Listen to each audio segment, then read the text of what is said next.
아멘. 그래도 이렇게 주님 전에 나와 예배하는 여러분들에게 하나님의 보호하심과 인도하심과 충만케 하시는 역사가 있게 되기를 주의 이름으로 소망합니다. 오늘 저는 우리 경동교회로부터 공문 하나를 문자로 급하게 받았습니다. 우편물로 하기보다는 급하기 때문에 이 전자 우편 메일을 통해서 왔어요. 다른 게 아니라 지금 대구 지역에도 지금 코로나19 이 환자들이 10명 이상이 갑자기 더 확진되어져서 우리나라 대구가 지금 인터넷 청와대 청원에 올라갔답니다. 통지하자. 그런데 보건당국에는 그럴까지 필요까지는 아직 못 누린다라고 하는데, 아무튼 우리 인근에서 지금 벌어지고 있는 일들로 인해서 영천까지도 지금 환자가 나왔고요. 그래서 노회의 관점은 뭐냐면은 개교회에 맡기긴 맡기는데 특별한 행사들 하지 말라는 거고요. 주일 예배만 드리고 밥도 먹지 말고 보내라는 거예요. 나머지는 아무튼 그런 부분들은 좀 의논을 해서 결정을 잘 하라고 이렇게 공문이 왔더라고요. 그래서 이번 주일날 우리 장로님들과 당회가 예정되어 있습니다만은 어떻게 결정해야 될지. 믿음은 그게 뭐 됐어요. 하나님이 보호하시는데 그거지만, 그래도 우리가 인간에게 주어진 환경, 우리가 맡아야 될 일들이 있거든요. 하나님이 다 하시는 것이 아니라 우리의 몫을 남겨두셨기 때문에 어떻게 결정될지는 모르지만 중요한 거는요, 여러분 하나님을 기도하는 거고, 여러분들이 괜찮겠지라고 하지 말고 여러분들이 자신 스스로가 위생관리를 잘 하시길 바랍니다. 그래서 저도 지금 이번 주 중에는 방에 허락도 없이 제가 좀 이렇게 세척제라든가 이런 마스크라든가 교회에서 비치할 수 있는 부분들은 좀 제가 신속하게 좀 해보려고 지금 생각 중에 있습니다만은, 아무튼 우리가 조심해야 될 부분들은 조심해야 될 것 같습니다. 아무튼 하나님이 또 각별히 이러한 상황 속에서 역사하실 줄 믿습니다.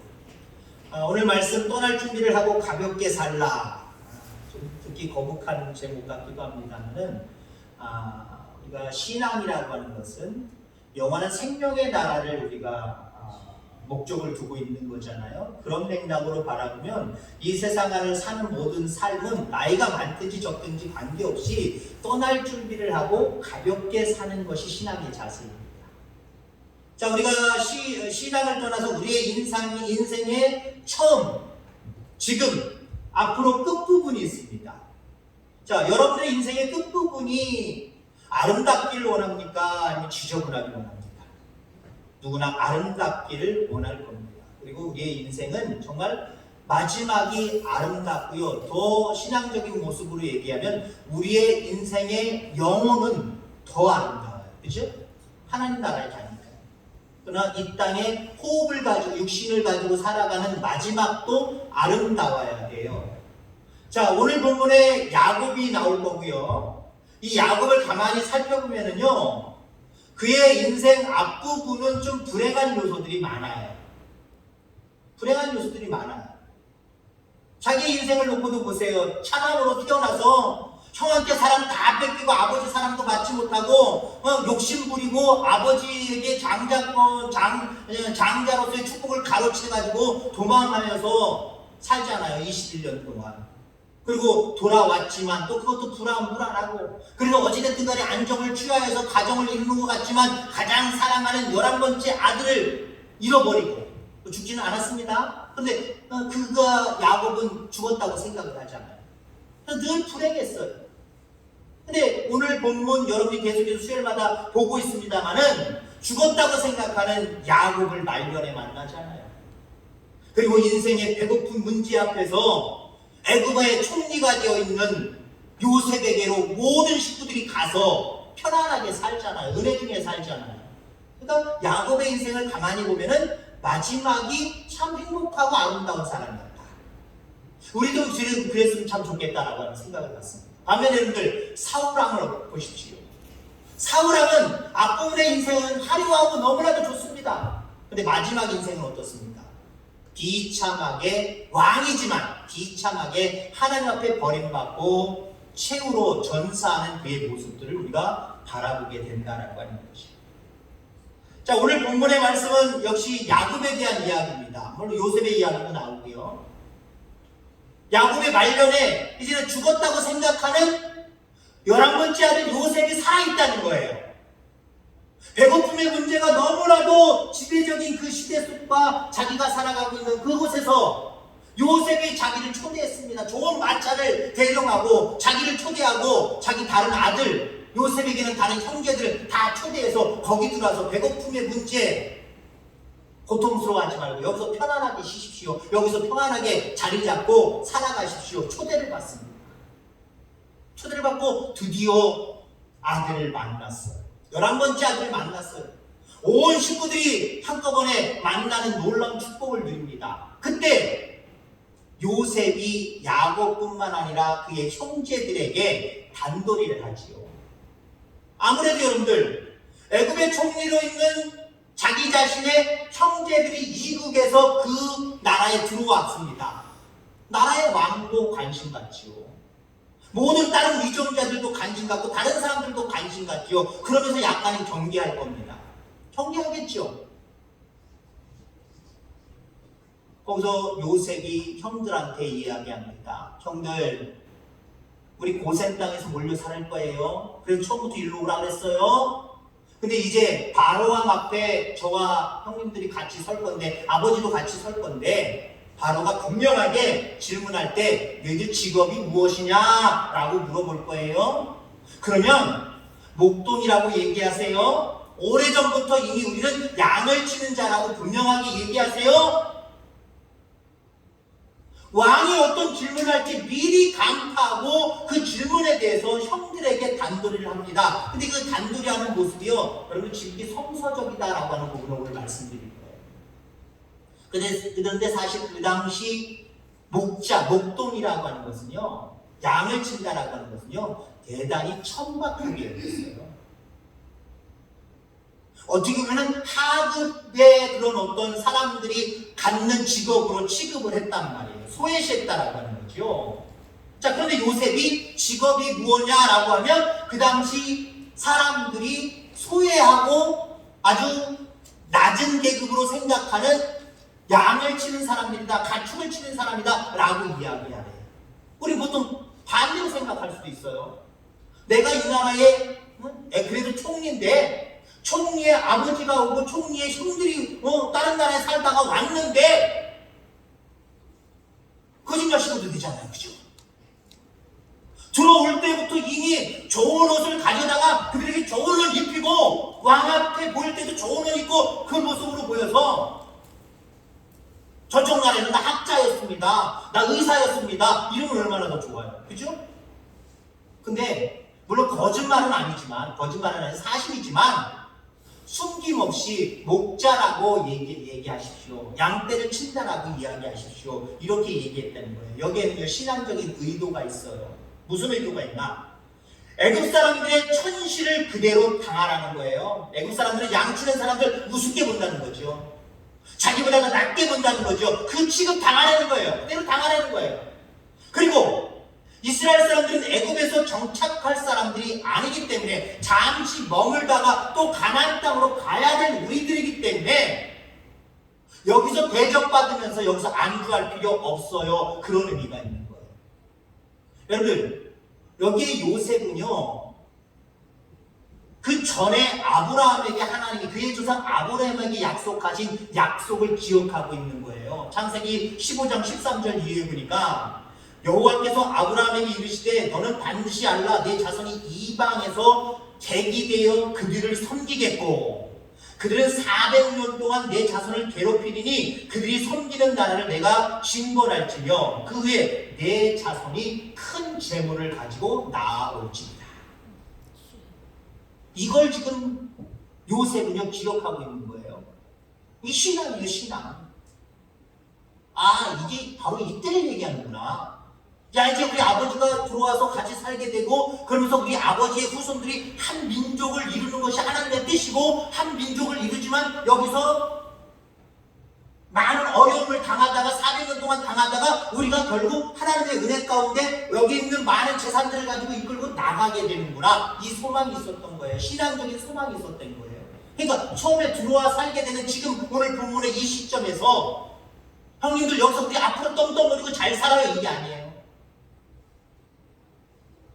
어디 보면 소외시되는 고센 구석 땅, 그 지금으로 얘기하면 이집트의 저기 구석 땅이거든요. 지중해 쪽으로 구석 땅이거든요. 그 구석 땅에 어차피 우리는 사람들에게 조롱당하고 그런 상황 속에서 살지만 우리는 어차피 나갈 사람들입니다. 이 소망 가지고 여기서 살아야 됩니다. 이런 메시지가 여기 포함되어 있다라는 거예요. 여러분들 우리가 이 땅에 살아가는 것도 마찬가지예요. 여러분 이 땅 가운데 우리가 살아갈 때도요 고센 의식을 살아가시길 주의 이름으로 축원합니다. 저는 그래서 이 고센 의식을 제가 말하고 장난질 잘하잖아요. 고생주의로 살아가시길 바랍니다. 무슨 말이냐? 우리가 살아가는 지역, 우리가 살아가는 형편, 우리가 살아가는 삶의 위치는요 하나님이 이 세상에서 가장 좋은 자리, 가장 뛰어난 자리, 가장 다른 사람에게도 떵떵거리는 자리를 하나님 우리에게 잘 안 주세요. 다른 사람들이 생각할 때 고생하는 자리, 힘들어하고 어려워하는 자리, 조롱당하는 자리, 인정도 못 받는 자리, 그런 위치, 그런 상황을 우리 가운데 만들어 놓으세요. 그럼 우리에게 뭘 요구하시는 거예요? 여기가 전부가 아니다. 우리는 어차피 여기서 나그네처럼 살다가 금방 떠나서 영적인 가나안 하나님 나라에 가서 살 사람들이다. 그러니까 여기서는 고생의식, 제 얘기로 이야기는 고생주의가 있어야 돼요. 여기서는 좀 고생 당해도 괜찮아요. 어려움 당해도 괜찮아요. 시련 당해도 좀 괜찮아요. 어차피 하나님이 감당할 만한 것들만 주시니까 그렇게 감당을 하다가 주님의 때가 되었을 때 주님이 오라고 하시면 가나안 땅으로 가면 되지 뭐. 영원한 생명의 나라로 가면 되지. 이게 고생주의예요. 고생주의. 고생의식입니다. 47장 3절 4절에 보면은요 요셉의 형들은 예상 답안대로 그대로 대답하는 모습을 보게 됩니다. 정말 바로 앞에 섰어요. 바로 앞에 섰더니 바로가 요셉이 얘기해 주는 대로 야 너희들 직업이 뭐냐? 그것부터 물어봐요. 그래서 그대로 요셉이 가르쳐준 대로 그대로 얘기를 했습니다. 그러면서 그 바로가 뭐라고 해요? 내가 너희들에게 뭘 해주기를 원하느냐? 라고 이야기하고 묻습니다. 여러분 세상은 우리 모두에게 아마 물어봐요. 여러분들 암암리에 특정한 누가 물어보는지 대상은 없는데 우리의 귀에 날마다 들리잖아요. 내가 무엇을 원하느냐? 무엇을 가지기를 원하느냐? 무엇을 소유하기를 원하느냐? 그 음성이 자꾸 들리지 않나요? 그 음성을 쫓아서 스스로 대답하고 스스로 찾으려고 살아가는 게 우리의 인생입니다. 나 돈 갖길 원해. 나 건강하길 원해. 스스로 대답하고 스스로 찾아가는 삶을 살아가는 게 우리의 인생입니다. 여러분 그때마다 어떤 음성이 들릴 때마다 내가 뭘 갖기를 원하느냐, 어떻게 되기를 원하느냐, 무엇을 소유를 하느냐 원하느냐 이런 음성이 스스로에게 어떤 사람에게든 스스로에게 뭔가 환청이든 뭔가 마음속이든 들려올 때 너무나도 많은 욕심을 부리지 않게 되기를 주의 이름으로 축원합니다. 작은 것을 요구하세요. 애굽의 총리의 형제들, 아버지 왕이 총리하고 있어요. 그 왕이 그 가족들을 초청해서 궁궐에 섰단 말이에요. 너희들 직업이 뭐냐? 너희들 뭘 해주기를 원하느냐? 그랬을 때 욕심을 부린다고 한다면요 좋은 집 주세요. 그 당시로 얘기는 좋은 차 주세요. 마차 주세요. 우리에게도 애굽의 총리의 형제들이니까 한 자리씩 다 주세요. 그래도요 바로왕 줬을 거예요. 바로 줬을 거예요. 근데요 내가 너희들에게 무엇을 해주기를 원하느냐? 우리는 양을 치는 사람들입니다. 아무것도 소용없습니다. 저 고센 땅, 그 땅을 우리에게 주십시오. 우리가 그냥 살아갈 수 있도록만 주십시오. 소박한 꿈을 꾸고 소박한 소원을 얘기합니다. 여러분 이 땅을 살아가면서요 너무 많은 것들을 요구하고 너무 많은 것들을 욕심부리며 살아가시지 마시길 바랍니다. 왜? 이 땅은 나그네처럼 있다가 주님이 오라고 하시는 그 시와 때가 되면 우리는 영원한 생명의 나라 가나안 땅으로 가야 될 사람이에요. 그 세상의 중심에 서서 거기서 한 자리 해먹고 거기서 뭔가 큰 일들을 하고 많은 일들을 하고 다른 사람들에게 엄청난 인정을 받고 그게 나쁘다는 얘기는 아니에요. 그러면 나중에 갈라 그럴 때 못 가게 하는 유혹이 많을까요? 적을까요? 이 땅에 아무것도 없다가 가볍게 살다가 오라고 하면 아이고 잘됐다고 가는 사람이 돼야 될 수 있어야 되는데 뭔가 이전에서 뭔가 끝발이 있고 뭔가 가지고 있고 지니고 있다라고 하면 가자 그럴 때 가겠냐는 거예요. 못 가는 거예요. 힘든 거예요. 어떤 나라예요? 동화책에 보면 왕이 죽이고 싶을 정도로 미운 신하가 있었어요. 말 한마디로 죽일 수 있잖아요. 말 한마디로 그냥 능지처참을 시킬 수 있잖아요. 왕이니까. 그래도 왕이 그래도 나름대로 정의 편에 서서 그래도 좀 잘하려고 하는 그런 왕이었어요. 내가 밉다고 해서 저 신하를 그냥 팍 내 말 한마디면 되긴 되지만 그렇게 할 수는 있겠느냐? 그래서 깨를 냈습니다. 어떤 깨를 냈냐면은 오히려 그 신하를 칭찬하면서요 코끼리 10마리를 하사했어. 코끼리 10마리를 하사했어. 다른 사람들은 왕한테 초배를 얻어서 왕이 지금 코끼리 10마리를 얻었다고 대단하다고 나도 저랬으면 좋겠는데 저 사람 참 인생 성공했다고 많은 사람들이 막 칭찬해주고 부러워하고 난리가 났습니다. 근데 이 신하가요 1년 만에 쫄딱 망했습니다. 쫄딱 망했어요. 왜 망했을까요? 왕이 준 코끼리니까 걔네들 먹여 살리려면 얼마나 많이 먹어요, 여러분들. 얼마나 많이 먹어요. 우리는 요만한 밥 공기 한 공기만 먹으면 그만이지만 얘네들 집단으로 얘기하면 집단을 한 마리가 아이고 엄청나게 먹어도 되는 거예요. 왕이 준 거 팔아먹을 수 있어요, 없어요? 왕이 줬는데 함부로 팔아먹으면 안 되지요. 왕이 진사한 건데, 주신 건데. 그러니까 팔아먹지 못하고 그거 죽이지 않으려고 애써 키우다 보니까 1년 만에 재산이 다 탕진하고 쫄딱 망했다는 거예요. 여러분, 세상 사람들은요 더 가지려고 노력을 해요. 더 소유하려고 노력해요. 그러다 보면 어떻게 돼요? 그걸 유지하기 위해서 엄청난 힘을 쏟고 엄청난 노력을 해야 되고 엄청난 스트레스를 받아야 돼요. 하나님 그걸 원하시지 않아요. 오늘날로 얘기하면 엄청나게 내게 있는 것 가지고 막 신경 쓰느냐고 주의 날도 모르고 예배 드리는 것도 모르고 기도하는 것도 모르고 신앙적으로 사는 삶도 모르고 그저 그거 어떻게 하면 유지할까 어떻게 하면 지켜낼까 이것대로 살아가요. 이런 모습으로 살아가요. 하나님이 오라고 하실 때 내가 못 가는 것도 있지만요 하나님도 너는 싫어하고 하나님 나를 받아들이지도 않아요. 마귀는요 우리를 그렇게 유혹을 하는 거예요. 내가 너에게 무엇을 줄까? 하나님의 음성이 아니에요. 마귀의 음성이 우리에게 들려요. 그러면 우리는 어때요? 그 음성을 따라서 나 이것도 하고 싶고 저것도 하고 싶고 이렇게 되기도 싶고 저렇게 되기도 싶고 이거 욕망 치우면서 이거 얻으려고 해요. 얻으면서 뭐라고 얘기해요? 야 하나님의 은혜 가운데 내가 이렇게 축복을 받았다고 이렇게 축복을 받았다고 그렇게 잘하면 하나님 축복 아니에요. 그거 유지하려고 하다가 영원한 생명까지도 잃어버려요. 하나님의 나라까지도 잃어버려요. 얼마나 불쌍한 영혼들이에요. 이 땅에 살아갈 때 여러분들 가볍게 사시길 바랍니다. 가볍게. 아멘. 가볍게. 그렇다고 있는 것 가볍게 살아왔으니까 있는 것도 내가 버리자 할 때 버리려면 저한테 버리세요. 버리라는 얘기는 아니에요. 버리라는 얘기는 아니에요. 신앙이 올바르면 괜찮아요. 여러분들 아브라함도 내가 내게 주시할 땅으로 가라. 창세기 12장에서 그렇게 말씀하셨을 때 그는 떠났어요. 가난했고 아무것도 없고 소유도 없고 아무것도 없어서 나 혼자 혀를 단신으로 떠나는 거 그거 아니었어요. 그에게는 재산이 많았어요. 딸린 식구들도 있었어요. 조카도 있었어요. 근데 그가 떠날 수 있었던 것은요 많이 소유하고 있었지만 그래도 소유한 것 속에서도 믿음이 더 우선이었어요. 믿음이 더 컸어요.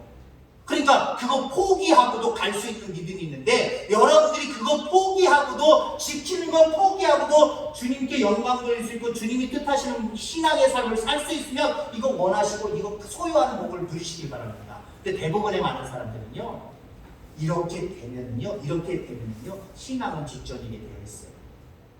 하나님의 은혜와 하나님의 복은 뒷전이게 되어 있어요. 오히려 이것을 하나님이 주신 복이라고 착각을 하고 살아갈 때가 많아요.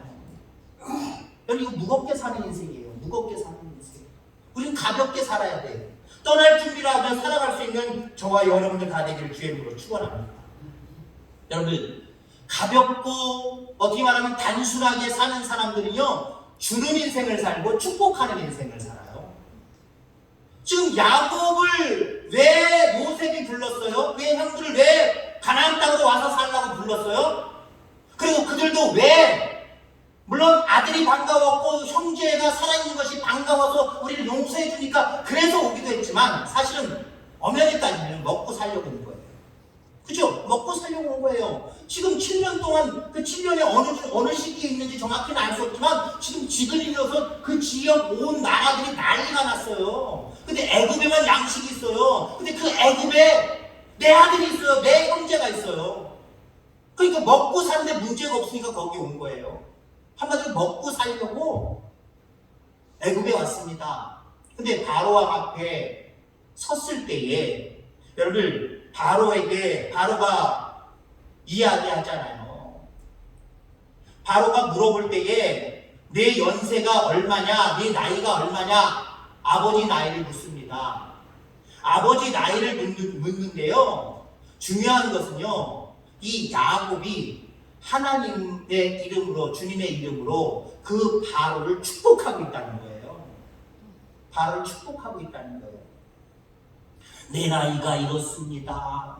먹고 살라고 왔으니까 잘 좀 부탁합니다. 비열한 모습으로 싹싹싹싹 빌고 그러는 모습이 아니라요. 비록 자리는 밑에 앉았고 무릎을 꿇고 있었는지는 모르지만 그 나라의 왕을 축복하고 있어요. 네가 잘 되기를 원하노라. 이 나라 이 민족이 강대하기를 원하노라. 한마디로 축복해주고 있어요. 이걸 어디서 올까요? 이거 어디서 오는 거예요? 왕보다 가지고 있는 재산, 가지고 있는 권력 훨씬 없어요, 지금 야곱은요. 그럼에도 불구하고 자기는 다른 사람들이 소유하지 못한 엄청난 것을 소유하고 있다는 거예요. 그게 하나님이에요. 여러분도 그렇습니다. 여러분들은 다른 사람들보다 가진 것이, 지닌 것이, 소유한 것이 별로 없다고 해도 그것보다 훨씬 더 큰 걸 소유하고 있다라고 하는 믿음을 가지시기 바랍니다. 하나님을 소유했잖아요. 소유의 문제로 얘기해서 죄송하지만 하나님을 소유했잖아요. 영원한 생명의 나라가 여러분들 거잖아요. 그럼 여러분들이 세상 사람들에게 비열할 필요가 없어요. 그러실 필요가 없어요. 아무것도 없어도 가난하고 가볍게 살고 단순하게 살지만 그 사람들에게 비열해질 필요가 없다니까요. 가진 것이 더 많이 있으면요 나누게 되어 있는 거예요. 여러분 생각해 보세요. 물질적인 것을 얘기해서 저는요, 우리 집사람이 돈을 잘 안 주려고 해요. 특히 예전에 제가 뒤늦게 이제 교단 바꾸면서 신학 공부, 신대원을 다시 공부할 때, 그때 한 40살 넘어서죠? 40살 넘어서예요. 40살 넘어서 신학 공부를, 신대원 공부를 다시 하는데, 돈만 줬다면은, 저는 그냥, 저보다 나이 많으신 신대원들도 있지만, 대부분 다 나이 어린 그런 신대원들이니까, 동기들이니까. 점심때 되면요, 저는 다른 사람이 돈 내는 걸 잘 못 보는 스타일이에요. 제가 먼저 내는 스타일이에요.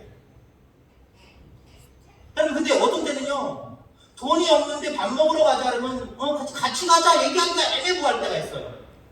이거 제가 산다는 거야? 내가 사는 거야? 이거 어떻게 되는 거야? 애매모호할 때가 있어요. 더군다나 나 혼자도 한 끼니를 먹기가 애매모호해서 그냥 한 라면이나 3,000원짜리 먹자라고 생각할 수 있는데 어떤 아이가 갈비탕 먹으러 가재요. 그러면은요, 참 난처한 거예요. 먹는 내내 이거 막 찜찜한 거고요. 먹는 내내 전에 해결해야 되잖아. 나 돈 없는데 어디 이번에 네가 사줄 내가 나중에 사줄게. 어떤 그런 찜찜함이 있지만 그런 어떤 상황을 얘기해야 되고 약속을 받아내야 돼요. 근데 돈이 두둑하잖아요. 돈이 두둑하면요, 내가 먼저 가자고요. 어디 먹으러 가자고요. 괜히 오늘 어저께 나 혼자 먹었을 때는 짜장면을 먹었어도 괜히 갈비탕 먹고 뼈다귀탕 먹으러 가자고 그냥 얘기할 때가 있어요. 왜요? 두둑하면 괜히 말이 앞서가는 거예요. 말이 앞서가는 거예요. 베푸는 거예요. 여러분 두둑하지 않을 필요가 없잖아요. 영생을 소유하셨잖아요. 이 땅의 모든 것들은 다 썩어 없어질 것들이지만 여러분 정말 영원한 생명을 여러분들 소유하셨잖아요. 하나님이 나와 함께 하시는 놀라운 은혜를, 그 특권을 가지고 계시잖아요. 그러면 여러분들 줄 수 있는, 적어도 축복하는 건 돈 들지 않잖아요. 그죠? 축복할 수 있는 저와 여러분들 다 되기를 주의 이름으로 축원합니다. 여러분, 사람은 툭 건드리면요 하나님의 은혜를 얘기할 줄 알아야 되고 하나님의 복을 얘기할 줄 알아야 됩니다. 야곱은 네 나이가 몇 살이냐 하고 툭 치니까 그냥 그 나이 얘기하거나 그냥 비열한 얘기하지 않아요. 어떻게 우리 아들을 그래도 애굽의 총리로 삼아주셔서 감사합니다. 부족하고 연약한 것이 많은데 어떻게 그렇게 하셨습니까? 고맙습니다. 그리고 우리를 여기 오게 해주셔서 감사합니다. 어떻게 하면 우리가 잘 살 수 있을까? 아무튼 어찌됐든 간에 힘껏 도와주시고 우리 여기 잘 살 수 있도록 좀 배려 좀 해주세요. 비관한 얘기 하지 않잖아요. 조건 드리니까 뭐래요? 하나님 축복이 나오잖아요. 하나님 축복이. 어떤 사람들은 조건 드리면 나는 왕년에 자기 얘기가 툭 튀어나오는 사람도 있어요. 자기의 소유나 아니면 어떤 권력이나 이런 것들이 툭툭 튀어나오는 사람도 있어요. 여러분들은 누가 툭 건드리면요, 하나님은 옛날에 하나님 우리에게 어떤 은혜를 베풀어 줬는데 하나님께서 이게 툭 튀어나와야 돼요. 이런 거는요, 이 세상을 떠날 준비라고 가볍게 살면서 하나님이 우리에게 허락하신 것을 큰 것으로 여기고 내가 정말 세상이 줄 수 없고 알 수 없는 걸 내가 소유한 사람이다 라고 하는 그 풍성한 의식이 없으면요, 줄 수 없는 거예요.